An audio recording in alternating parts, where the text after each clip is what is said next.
Assalamualaikum warahmatullahi wabarakatuh. Alhamdulillahi haqqa hamdi nahmaduhu wa nasta'inuhu wa nastaghfiruh wa na'udzu billahi min syururi anfusina wa min sayyiati a'malina may yahdihillahu fala mudilla lahu wa may yudlilhu fala hadiyalah. Asyhadu alla ilaha illallah wa asyhadu anna Muhammadan abduhu wa rasuluh. Allahumma shalli ala sayyidina Muhammad wa ala ali sayyidina Muhammad. Subhanaka la ilma lana illa ma 'allamtana innaka antal alimul hakim. Rabbi shrah li sadri wa yassir li amri wahlul 'uqdatam min lisani yafqahu qawli. Amma ba'du. Sekali lagi kita bersyukur kepada Allah atas semua nikmat yang Allah titipkan kepada kita. Semoga setiap nikmat juga Allah titipkan sekalian dengan taufiknya, sehingga setiap nikmat yang kita peroleh menjadi wasilah agar kita semakin bertakwa dan taat kepada Allah Subhanahu wa taala. Kita mulai kajian pagi ini dengan ucapan Bismillahirrahmanirrahim. Semoga kita mendapatkan pertolongan dari Allah, diberkahi di sepanjang kajian kita, dan Allah jadikan ilmu yang kita peroleh menjadi ilmu yang bermanfaat. Insya Allah kita melanjutkan pembacaan kitab Ushul Tsalatsa. Insya Allah terakhir kita sudah sampai ke usul yang pertama, di halaman 59 bagi yang bawa. Al-aslul awwalu ma'rifatur rabbi, yaitu usul yang pertama adalah kita mengenali Allah. Jadi Bapak Ibu sedaya, saya ingatkan kembali, kita sedang belajar tentang 3 landasan pokok, yaitu mengenal Allah, mengenal Nabi Muhammad, dan mengenal agama Islam dengan dalil-dalilnya. Kita tahu Bapak Ibu sedaya bahwa kebanyakan kita di Indonesia muslimnya adalah muslim warisan, sehingga kadang-kadang sebagian pondasinya belum cukup kuat.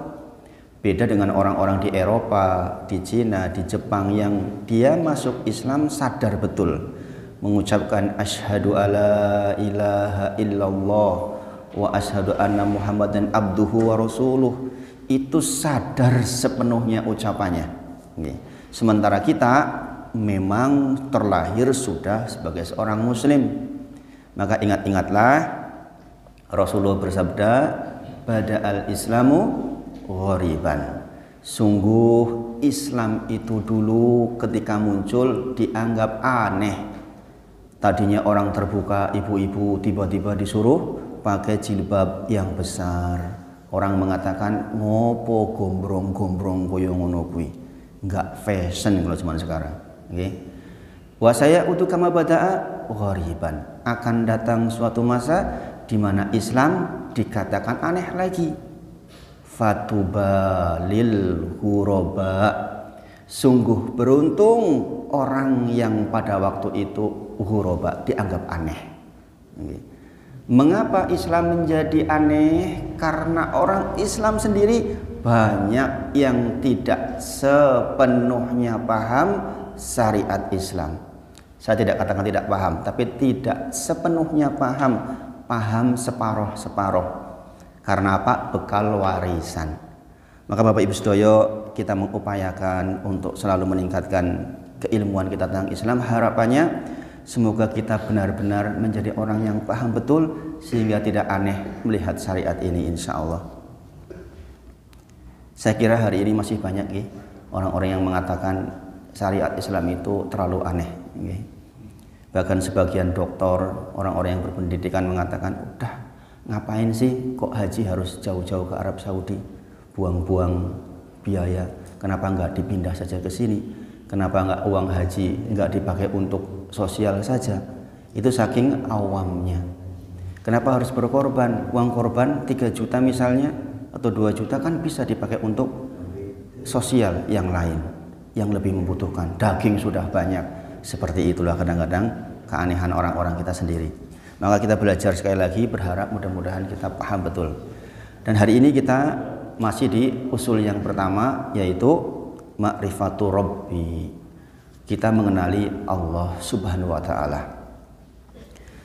Fa idza qila laka man rabbuka, jikalau ditanyakan kepada panjenengan siapa Tuhanmu, Fakul, katakan, Rabbi Allah, Rabb saya adalah Allah, alladzi rabbani wa rabbi jami'al alamin bi ni'amihi.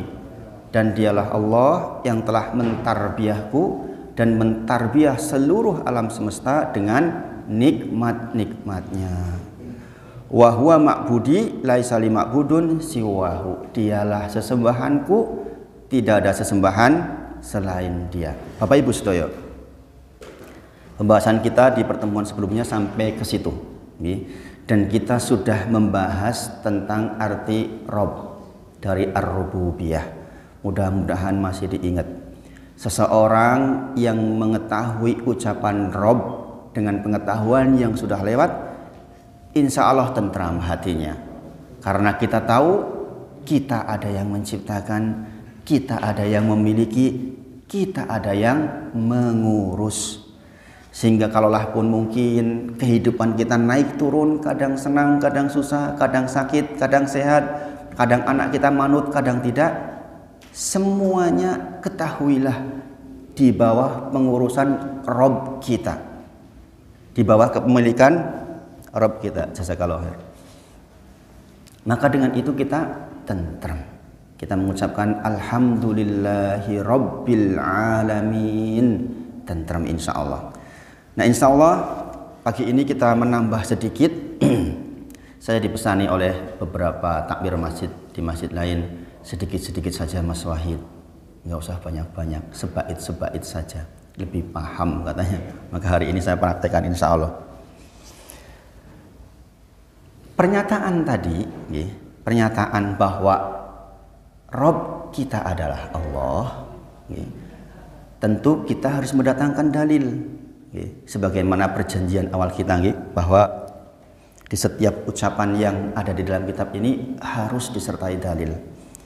Maka kemudian penulis mendatangkan dalil, wad dalilu qaulu ta'ala, adapun dalilnya Allah berfirman, alhamdulillahi rabbil alamin. Masya Allah.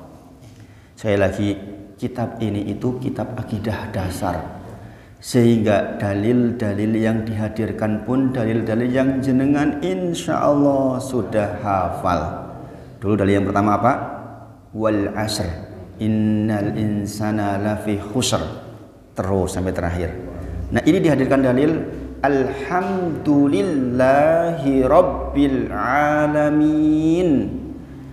Alhamdu, segala puji, li, milik Allahu Allah, segala puji milik Allah, Rabb semesta alam. Sangat jelas dalilnya nih. Kan kita ditanya, man Rabbuka? Besok di alam kubur ditanya, siapa Rabbmu? Siapa Tuhanmu? Fakul, katakan Rabbi Allah. Rabb saya adalah Allah. Mana dalilnya? Alhamdulillah Rabbil alamin. Segala puji untuk Allah, Rabb semesta alam. Masya Allah. Jadi nanti setelah belajar ini, ingat-ingat ketika jenengan baca Al-Fatihah, mantep di hati. Karena kita tahu kita sedang memuji Rabb semesta alam.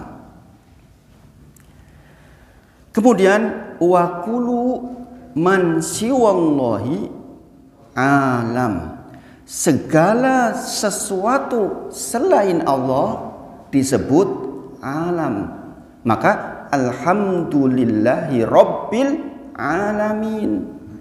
Kemudian beliau mengatakan wa ana, dan saya wahidun, salah satu min zalikal alam, dan saya adalah salah satu dari bagian alam itu. Bahasanya apa? Salah satu. Berarti selain kita, siapapun dia yang bukan Allah adalah alam. Nah, ini harus kita pahami secara mendalam. Bapak Ibu sedaya, dari kalimat alhamdulillahi rabbil alamin, kita memahami betul bahwa yang berhak mendapatkan pujian secara total adalah Rob kita. Berarti segala macam pujian-pujian lain yang nanti rentetannya adalah pengagungan dan penyembahan gak bisa dimiliki kecuali oleh Allah saja. Maka kita mengucapkan Alhamdulillahi Rabbil Alamin. Segala puji miliknya Allah Rabb semesta alam. Adapun kita mendapatkan pujian mungkin karena kita berprestasi, mungkin karena anak kita juara 1, mungkin karena prestasi-prestasi yang dianggap oleh manusia kasat mata, oh memang dia orang berprestasi. Ketahuilah, itu semua terjadi karena izin dari Rabb semesta alam. Sehingga tidak ada sedikit pun klaim bagi lo anak saya pintar karena saya rajin, karena saya biayai. Enggak begitu. Kalau jenengan pernah mendengar sebuah kisah salah satu dosen di UGM, beliau punya anak 3. Kebetulan yang satu pinter banget di SMA 3, kemudian kuliahnya bagus. Yang nomor 2 juga demikian. Tapi ketakdir yang terakhir, ini orangnya, anaknya terlambat, enggak pinter. Kata orang ini kesaksiannya, andai bukan karena anak yang ketiga ini, maka saya mungkin akan sombong sampai mati. Maka saya katakan di antara anak saya 3 ini yang paling berharga, walaupun semuanya berharga, yang ketiga ini. Mengingatkan bahwa nisbat atas pinter itu bukan ke saya, tapi kepada Allah Subhanahu wa ta'ala. Andai betul dinisbatkan ke orang tuanya, mestinya 3-tiganya pinter. Ternyata yang satu pinter banget, yang ini sangat terlambat. Tapi orang tuanya bersyukur karena anak yang ketiga ini dia ingat ada Rob, Alhamdulillahi Rabbil Alamin. Pujian hanya datang ke sana saja, bukan ke kita. Ingat Bapak Ibu Sedoyo, kita sedang belajar mengenali Rob kita, mengenali sesembahan kita. Kita mengucapkan Allahu Akbar, takbiratul ihram. Kita sedang menyembah, berhadap-hadapan langsung dengan Rob semesta alam. Maka hilang seluruh segala sesuatu yang nempel di kita, termasuk pujian dan yang semisalnya. Harta, terkait dengan harta pun demikian. Jangan sampai kita klaim bahwa pujian datang ke kita. Pantes, saya pinter kok, saya S2, saya S3, saya profesor, saya punya jabatan, pantaslah saya kaya raya. Itulah korun sifatnya. Ketika ditanya dari mana kau dapatkan seluruh hartanya Korun? Innama utituhu min ilmin indi ala ilmin indi. Sesungguhnya seluruh harta yang aku miliki ini karena pinternya saya. Saya ahli manajemen. Maka saya pinter. Dengan itu saya punya harta banyak. Ditenggelamkan sama Allah. Berarti Korun tidak mengenali Alhamdulillahi Rabbil Alamin. Segala macam pujian milik Allah Rabb semesta alam.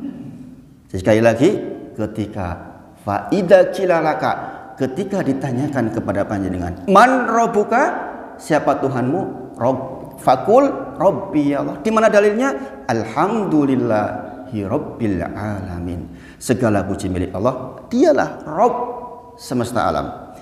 Sampai di titik ini Bapak Ibu sekalian paham nggih pendalinannya nggih? Paham nggih? Mudah-mudahan dengan keterangan yang lambat ini dengan paham betul.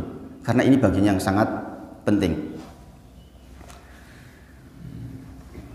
Karena kita menyadari betul segala puji milik Allah, maka kalau kita melihat hal yang menakjubkan, ucapannya apa? Masya Allah, tabarakallah. Gini apa nggih? Melihat segala sesuatu yang menakjubkan, syariatnya kita mengucapkan Masya Allah. Bukan subhanallah ya, tapi Masya Allah. Apa arti Masya Allah? Semuanya terjadi karena kehendaknya Allah. Tabarakallah, semoga terus barokah. Kita berharap keajaiban itu, bagusnya itu terus berjalan. Maka kalau kita melihat anak kita pintar, kita ucapkan apa? Masya Allah, tabarakallah. Di dalam kitab Tauhid dengan belajar tentang penyakit ain, penyakit karena hasad, penyakit karena pandangan mata yang dikatakan lebih cepat dari takdir. Andai ada yang lebih bisa mendahului takdir, maka dialah penyakit ain. Dan ini harus hati-hati Bapak Ibu sedaya. Karena persoalan penyakit ain, persoalan langsung terkait dengan rububiyah. Bayangkan, anak kita pintar, orang mengatakan, Bu, jenengan kok pinter banget anaknya. Ada perasaan di bawah ini, bahwa ada ikut-ikutan kita peran di situ. Maka untuk menghindari itu, segera ucapkan, Masya Allah, tabarakallah. Demikian juga orang yang mengucapkan itu harus disertai dengan Masya Allah, tabarakallah. Kalau jenengan tarik ke belakang kehidupan panjenengan, yang kebetulan putra putri panjenengan atau usaha jenengan atau apapun yang punya jenengan teranggapkan mencuat, bagus, terlihat sangat indah, biasanya orang akan memuji jenengan dan biasanya akan timbul penyakit ain. Mungkin ketika jenengan belum belajar nggak terasa, ketika jenengan sudah belajar akan kerasa. Karena nisbat atas pujian harus kembali kepada Allah. Kita tuh nggak boleh klaim sedikit pun di bagian itu, karena kita mengucapkan Alhamdulillahi Rabbil Alamin. Hilang seluruhnya yang milik kita itu. Kita benar-benar memuji Allah total. Maka jangan libatkan kita di dalam semua kesuksesan itu. Kita hanya melaksanakan saja. Karena kemampuan semua itu terjadi karena izin Allah saja. Mudah-mudahan saya berharap betul dengan ini kita mengucapkan mulai Al-Fatihah itu sudah masuk khusyuk salat kita. Kalau ada orang menanyakan bagaimana cara salat khusyuk, sering saya katakan pahami makna kalimat per kalimat di dalam salat kita. Satu di antara sekitar 5 atau 7 cara mendapatkan salat khusyuk di antaranya adalah memahami apa yang kita ucap. Paham itu bukan hanya sekedar mengerti artinya. Pemahaman itu seperti ini, bitalaki, dengan talaki, dengan berjumpa seperti ini insya Allah. Kalau melihat yang buruk kita ucapkan apa? Subhanallah, maha suci Allah dari hal yang buruk-buruk. Melihat orang berzina, subhanallah, kok bisa seperti itu? Allah nggak ikut-ikut yang seperti itu. Maha suci Allah dari hal yang sedemikian.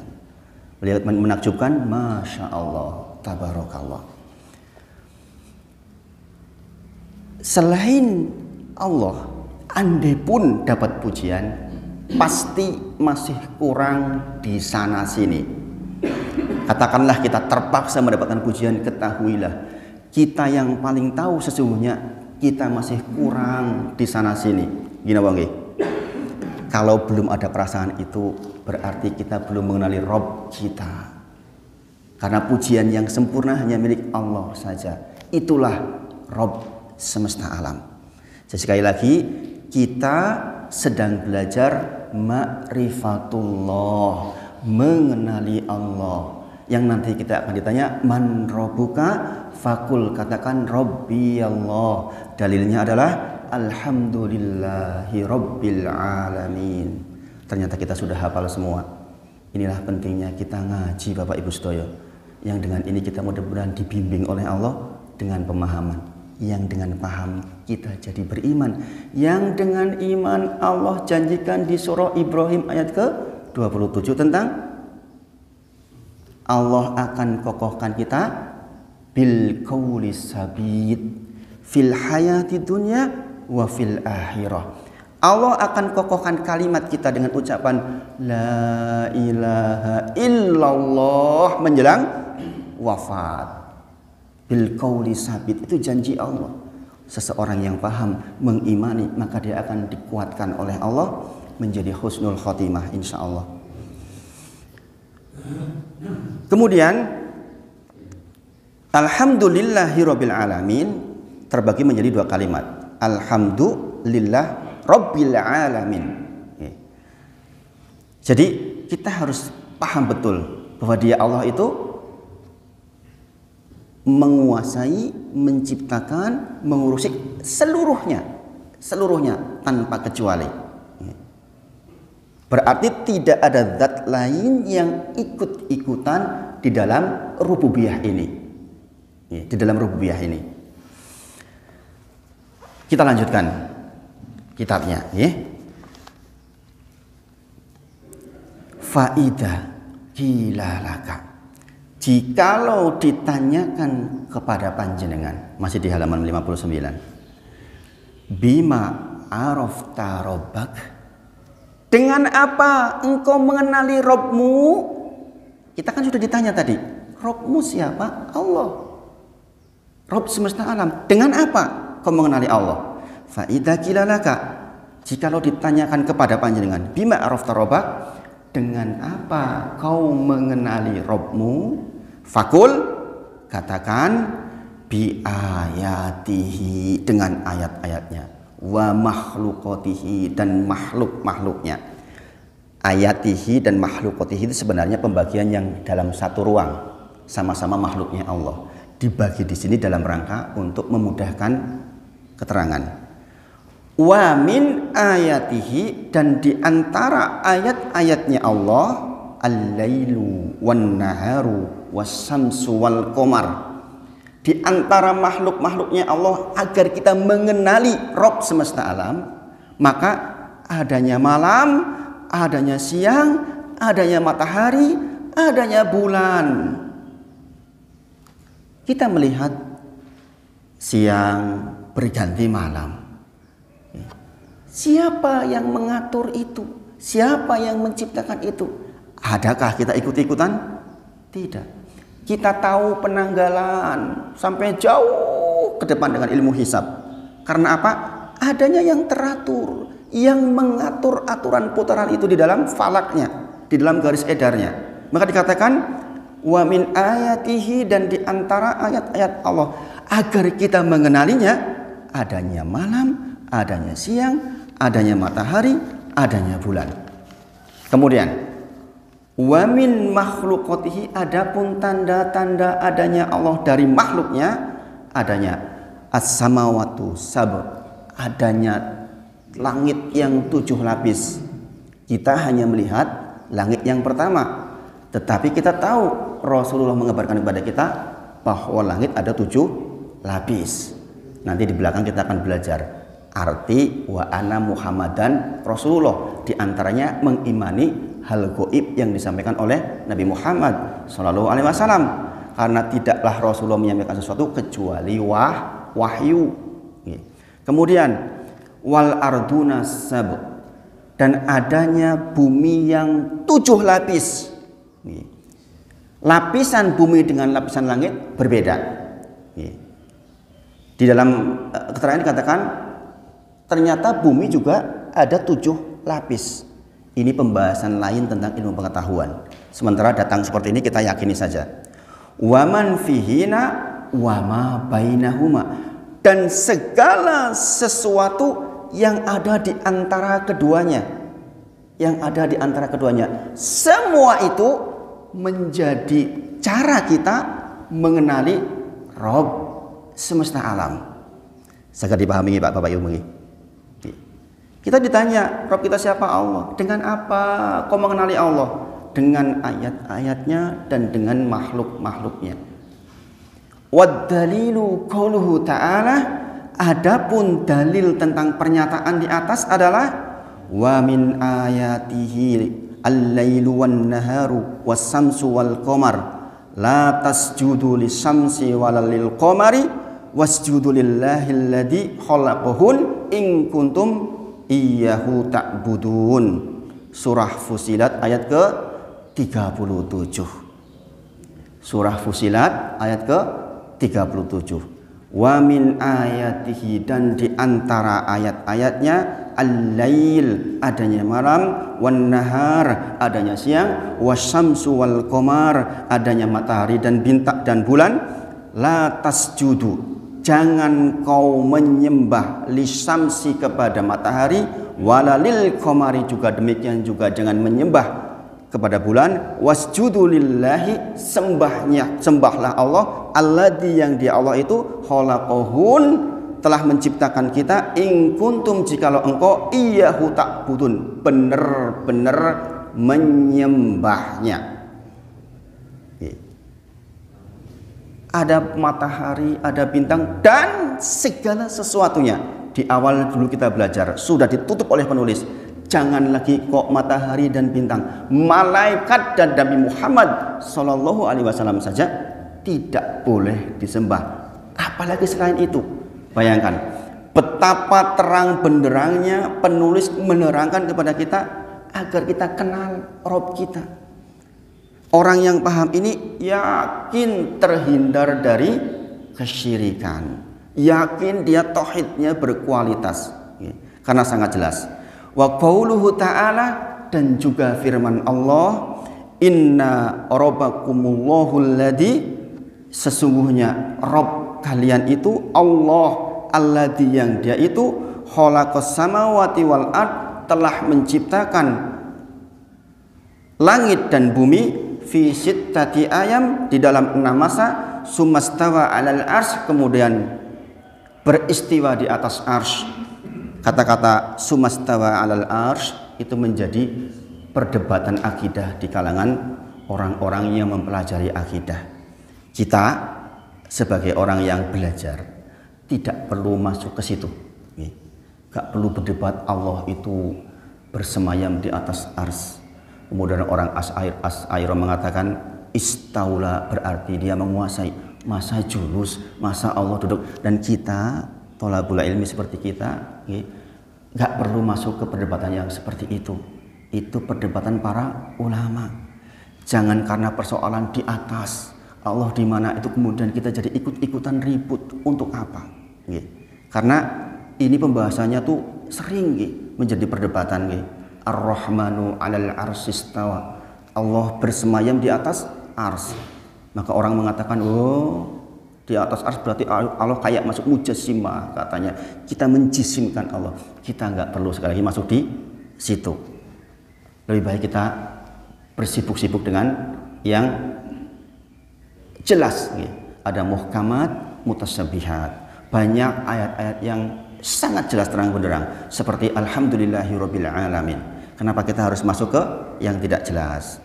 Tidak jelas bagi orang awam seperti kita. Yugsil lailan nahara yajlubuhu. Allah menutupkan malam kepada siang, yajlubuhu yang mengikutinya hasisan dengan cepat, wasamsa wal qamar adapun matahari dan bintang dan bulan, wan nujum dan bintang musahharatin bi amri tunduk patuh kepada perintah Allah. Allahu khalqu wal amr, ketahuilah sesungguhnya milik Allah khalqu wal amr, penciptaan dan kepemilikan dan perintah. Tabarakallahu rabbul alamin, surah Al-A'raf ayat ke-54. Jadi dalil tentang dengan apa kita mengenali Allah, penulis mendatangkan surah Fussilat ayat ke-37 dan surah Al-A'raf ayat ke-54. Ini saya kira penjelasannya sangat gamblang. Penjelasan yang sangat gamblang yang sebenarnya setiap kita dengan membaca ayatnya saja insya Allah sudah sangat paham. Karena kita sudah tahu segala sesuatu selain Allah adalah alam. Dan kita disadarkan, dihadirkan untuk kenalilah itu. Oh, pergantian siang dan malam, kemudian adanya bulan dan bintang, nggak mungkin itu ada dengan sendirinya. Dia teratur, siang masuk ke malam, malam masuk ke siang, terus begitu. Sehingga kita punya penanggalan dalam jangka waktu yang panjang, luar biasa. Masya Allah. Masya Allah. Dalil yang disampaikan tadi, sesungguhnya meringankan kita untuk memahami siapa Rob kita. Mudah-mudahan nanti jenengan buka lagi di rumah, dibaca tafsirnya surah Fussilat dan surah Al-A'raf. Dengan itu mudah-mudahan lebih paham. Di sini pensarah mendatangkan Quran surah Yasin ayat ke-40 untuk menambah keterangan. Nggih. La samsu yanbaghi laha an tudrikal qamar. Tidak mungkin bulan atau matahari akan mendapatkan bulan. Maksudnya garis edarnya itu gimana maksudnya? Tidaklah mungkin bagi matahari mendapatkan bulan dan malam pun tidak dapat mendahului siang, dan masing-masing beredar pada garis edarnya. Wa kullu fi falakin yasbahun. Jadi masing-masing itu gini, garis edarnya kan masing-masing. Kalau gerhana itu kan hanya satu apa? Di sini dan di sini. Tapi tidak saling mendapatkan, nggak mungkin ini masuk ke bulan. Matahari ngejar bulan, ketemu bulannya. Itu nggak mungkin karena masing-masing di dalam garis edarnya. Demikian juga malam tidak mendahului siang. Masing-masing sudah diatur oleh Allah, runtut di sini katakan falakin wakulu fi falakin, masing-masing di dalam garis edarnya. Dan siapa yang membuat itu? Dialah Allah, Rabb semesta alam. Jikalau kita sebagai salah satu dari bagian alam diatur oleh Allah, maka yang lain pun semuanya tunduk patuh kepada Allah Subhanahu wa taala. Ini dalil agar kita itu enggak sedikit pun terpikir untuk mengagungkan atau menyembah atau berdoa kepada selain Allah. Karena masing-masing yang seperti itu pun tunduk kepada Allah di garis edarnya masing-masing. Nggak ada yang kemudian dia berkehendak sendiri. Jadi keywordnya adalah masing-masing makhluk itu tidak punya kehendak sendiri. Matahari misalnya nggak punya kehendak sendiri, dia diatur. Pembahasan tentang masalah takdir itu pembahasan lain lagi. Kita ada pembagian misalnya apa manusia punya kehendak, itu dibahas di waktu yang lain, insya Allah. Maka sekali lagi penulis mengatakan, maka sudah sangat jelas bahwa yang mengatur matahari dan bulan adalah penciptanya, pencipta seluruh alam semesta. Logika sederhana, sebagaimana saya pernah sampaikan, saya ulang lagi, ketika seorang ateis kemudian berdebat dengan Imam Abu Hanifah rahimahullah ta'ala, imam mazhab yang pertama. Ini untuk memberi keterangan bahwa semua di bawah pengaturan Allah Subhanahu wa taala. Abu Hanifah mengatakan kepada orang ateis kita tahu tidak percaya adanya Tuhan, nggak percaya, saya nggak percaya adanya Tuhan. Maka Imam Abu Hanifah mengatakan, bagaimana pendapatmu jikalau ada sebuah kapal yang kemudian dia merapat di dermaga, kemudian naik seluruh barang, kemudian pergi ke sebuah tempat, merapat ke dermaga lagi, turun semua barang, kemudian barang yang lain naik lagi, dia berlayar ke tengah lautan, tiba-tiba ada gelombang yang besar, tetap saja dia berjalan sampailah ke dermaga berikutnya, demikian terus berjalan tanpa nahkoda. Kata kuncinya apa? Itu semua terjadi tanpa nahkoda. Bagaimana pendapatmu? Orang ateis mengatakan, iya nggak mungkin wahai Abu Hanifah. Bagaimana mungkin kalau nggak ada yang ngangkat barangnya, nggak menurunkan barangnya, nggak ada yang nyetir, kok bisa sampai kepada tujuan? Maka Imam Abu Hanifah mengatakan, hal yang sekecil itu saja tidak bisa terjadi kecuali punya nahkoda. Bagaimana lagi agar matahari dan bulan dan yang lainnya terus patuh tunduk dengan aturan-aturan? Siapa yang mengatur? Dialah nahkodanya, dialah Rabb semesta alam. Maka ketika ditanya, dengan bima arafta rabbak, dengan apa kau mengenali Rabbmu? Ingatlah di sekitar kita ini banyak sekali hal-hal yang membuat kita dipaksa bahwa kita punya Rabb semesta alam. Tidak jauh kemana-mana, di dalam diri kita. Berarti itu juga berlaku di dalam diri kita. Mata kita meskipun dikasih vitamin A terus menerus, waktunya sakit tetap sakit, nggak bisa kita memaksa. Walaupun kita sudah ke dokter yang paling ahli, kalau Allah belum berkehendak sembuh, nggak sembuh. Itu di diri kita. Sering saya katakan, kuku, kita katakan, wahai kuku jangan tumbuh supaya saya nggak repot potong-potong. Tetap tumbuh, karena kuku ada yang memiliki. Rambut kita ngapain repot-repot ke salon, mbok rasa tumbuh sakmene wae. Enggak bisa, karena kita dikuasai oleh Allah. Ada yang mengatur. Demikian sebaliknya. Berarti kalau kita lagi susah, berbagai macam soal-soal kehidupan menerpa kita, ketahuilah itu di dalam kehendak Allah, dan kita tahu Allah yang mengurusi kita, yang dengan itu kita kembali tentrem. Bapak Ibu sedaya, Bapak Ibu sedaya, kita tahu kita itu ada yang ngurusi, sehingga kita rebah, rasanya ya sudah ya Allah, iya saya itu hamba, Engkau itu Rob, maka saya tunduk patuh saja dengan semuanya. Maka di antara rukun iman adalah antu'mina bil qadari khairihi wasyarih. Engkau beriman kepada Allah terhadap takdir baik maupun takdir buruk. Karena memang kita dikuasai oleh Allah, kita punya Rob yang dengan itu kita tentrem menghadapinya insya Allah.